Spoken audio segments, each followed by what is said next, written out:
All right, so today we're going to dive into something that's, well, kind of gross. I mean, we've all been there, right?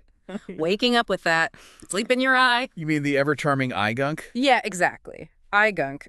You guys sent in an article all about it, and I gotta say, it's made me look at my morning routine a bit differently. Like, what is that stuff? Is all of it the same? That's what we're here to find out. It's easy to just accept it as part of life, but it's pretty amazing when you think about what's actually going on. Okay, so the article kicks off with the basics. It says eye gunk, or as they put it, eye discharge, is a mix of things like mucus, oil, skin cells, basically a recipe for something you don't want to think about too much. So why does our body even produce this stuff? It's all about protection, really. Think of it as your eye's own cleaning crew. All those things you mentioned, they actually create a barrier against dust, debris, even infections. So it's like a little car wash for your eyes. Exactly. It's constantly working to keep things clean and functioning properly. Okay, that actually makes a lot of sense. But the article also mentions that not all eye discharge is the same. Like there are different types. There are, and they can tell us different things about what's going on. Well, they start with the one we probably all know and love, the sleep crust. Ah, yes, sleep crust. Or, in medical terms, rheum. It's the most common type. And it makes sense, right? When we're sleeping, we're not blinking, which is how we usually spread those oils and mucus around. So it just kind of builds up. Exactly. Perfectly natural, even if it's not the prettiest thing to wake up to. I can live with that. But then things get a little more intense. They mention crusty eyelashes and thicker discharge. That sounds like more than just leftover lubrication. You're right. That could be a sign of something called blepharitis. Say that again? Blepharitis, basically it's when your eyelids get inflamed. Could be caused by bacteria or even skin conditions.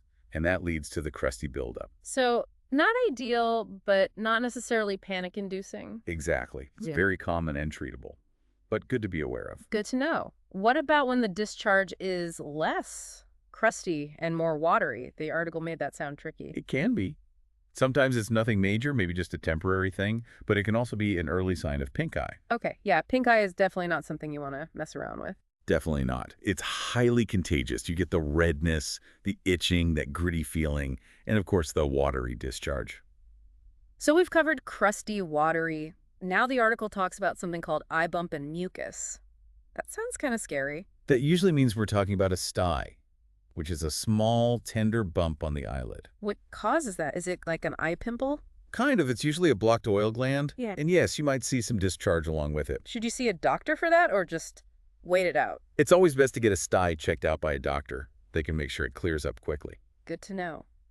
And to finish our eye gunk world tour, the article mentions stringy mucus. Ah, yes. That one often points to allergies. It's your eyes trying to flesh out whatever's irritating them. So like pollen, dust, that sort of thing. Exactly. If it's a constant issue, though, definitely worth talking to your doctor or an allergist about it. Makes sense. Okay, so we've got the everyday gunk and then some potentially more concerning stuff. But there's one more type in the article that really caught my eye, no pun intended. They call it white or yellow mucus balls.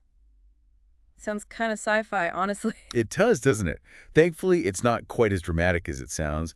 That usually indicates something called dacryocystitis. Dacryo? Whoa, hold on. What in the world is that? It's a mouthful, I know. Basically, it means a blocked tear duct. That's what's causing that buildup of mucus, forming those balls you were talking about. So less alien invasion, more like a plumbing issue. Pretty much. Usually not a serious threat, but it does need to be looked at by a doctor. Got it. Okay, so we've covered a lot here. From normal to not so normal. But I think the big question is, when should you actually be worried? When does regular eye gunk become something you need to see a doctor about? That's the important part, and luckily your article did a good job of outlining those warning signs. Well, let's hear them. I know I'm definitely paying more attention now. Well, first off, any big change in color is a red flag. So, like, we're talking beyond that kind of pale yellow of sleep crust, right? Yeah. When does it get kind of sus? Right. Green or yellow discharge, that's often a sign an infection might be brewing, and you want to get that checked out. Makes sense. What about how it feels, like the texture? The article mentioned that mattered too. Absolutely. If it Yeah. suddenly gets way thicker or stickier or crustier than usual, that's another sign something's up, especially if your eyelids are practically glued shut. So if you need a crowbar to open your eyes in the morning, time for a doctor's visit. Pretty much. And on top of that, you've got to pay attention to any other symptoms that show up along with the gunk.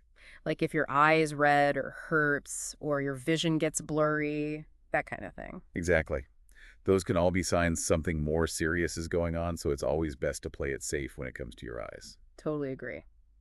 Okay, so we've covered when to worry, but what about preventing the gunk in the first place? The article had some good tips on keeping your eyes healthy. Any favorites? It might sound basic, but good hygiene makes a huge difference. Easier said than done some days, am I right? But for eyes specifically, what does that even mean? Just be mindful of what you're touching your eyes with. Wash your hands regularly, especially before you touch your eyes. And taking off your makeup thoroughly every night is crucial. Okay, guilty as charged on that one. Sometimes I'm just too tired. Is that really going to make a difference in the eye gunk department? It definitely can. Leaving makeup on overnight, it clogs those oil glands we were talking about earlier, and that can irritate things and lead to, you guessed it, more discharge. Okay, you win. No more sleeping in my mascara. What about for people who wear contact lenses? Anything specific for them? Oh, contact lens hygiene, that's a big one. Yeah. Wash your hands before you touch your lenses every single time and clean those lenses properly using the solution your eye doctor gave you. And don't sleep in them? Absolutely not. Hmm. Sleeping in contacts, even the extended wear kind, it's just asking for an eye infection, not worth the risk. Good advice. Anything else we can do besides the hygiene stuff and being careful with contacts? The article mentioned warm compresses, really soothing for your eyes. Like the kind you use for sore muscles. Exactly. The warmth can help loosen up any crusty stuff and get those oil glands flowing a little better. And it feels nice. So win-win. Okay, we've talked a lot about adult eye gunk, but before we wrap up, I wanted to circle back to something you mentioned earlier about babies.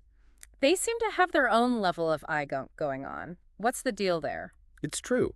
Babies can produce an amazing amount of eye gunk, which can freak out new parents.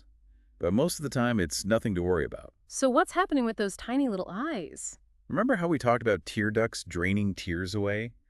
Well, babies' tear ducts are still developing, so they're often narrower than ours, which means they get blocked more easily. And that's what's causing all that extra goop. Exactly. Usually totally harmless, Yeah. and it clears up on its own as they get a bit older. Most babies grow out of it by the time they're about a year old. But in the meantime, anything parents can do to help. Actually, yeah. The article mentioned gently massaging around the tear duct. That can help open up any blockages. Like a little baby eye massage. That's adorable. Right. Just be super gentle, of course. Mm-hmm. And definitely keep an eye out for those same warning signs we talked about earlier. Green or yellow discharge, lots of crusting, any signs the baby's in pain. So if it seems like more than just the usual baby gunk, check with their doctor. Always a good idea. Better safe than sorry. That's good advice in general, I think. It seems like we've really covered it all when it comes to eye discharge. I think so. You're now officially an eye gunk expert. Love that title. But seriously, I've learned so much. I never thought I'd find eye gunk so interesting. Right. It's amazing what you can learn when you take a closer look at things we usually just ignore. Speaking of which, Yeah. that question you asked earlier about why we don't see this kind of discharge from other places in the body, that really got me thinking. Me too. Like, our noses get stuffy, but it's not the same as eye gunk. Our ears make wax, but that's different too. It's weird when you really think about it. It is. It just shows how incredibly specialized different parts of our bodies are. Each one has its own way of doing things. So many mysteries. We could do a whole other deep dive on that. Now there's an idea. But for today, I think we've grossed out our listeners enough with eye gunk. Fair enough. Well, thanks to everyone for taking this deep dive with us into the surprisingly fascinating world of eye discharge. Who knew something we usually just try to avoid could be so intriguing? Well, that was enlightening. Who knew we could spend so long talking about eye gunk? And that's not even getting into the really weird stuff. Yeah. Just kidding. But seriously, it's pretty cool how much we can learn from something most people would rather just ignore. Totally.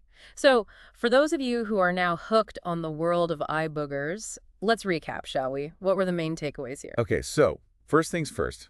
A little bit of eye gunk, totally normal. It's just your eyes doing their cleaning thing. Right. It's not necessarily a bad sign, just like biology in action. Exactly. But, and this is important, not all eye gunk is created equal. Any big changes in the color, the consistency, how much there is, especially if you got other things going on, like pain or redness. Talk to your doctor. It's like your eyes are trying to tell you something. Better to listen early. Absolutely. And while you're at it, don't forget about good hygiene. Wash those hands, take off your makeup before bed, and if you wear contacts, you know the drill. Clean them right, Store them right. Solid advice all around. Oh, and for all the parents listening, a little eye gunk on your baby is totally par for the course. But again, if it seems like a lot or you see any of those warning signs, a quick checkup never hurts. Couldn't agree more. Well, this has been fascinating, I gotta say. I've learned a ton. Me too. Hmm. Always fun to dig into the nitty-gritty of something we usually take for granted. Speaking of nitty-gritty, that question you asked earlier about why our eyes are the only ones with the gunk problem, that really stuck with me. Why do you think that is? That is a great question. And honestly, I'm not sure I have a good answer for you. Our bodies are just full of these little mysteries. Are they, though? Maybe that's something to ponder for next time. I like the way you think. But for today, I think we've probably grossed out our audience enough. Haha, probably true. Well, a huge thank you to everyone for joining us today on this deep dive into eye gunk. Hope you learned something new and maybe see eye boogers in a whole new light. Until next time.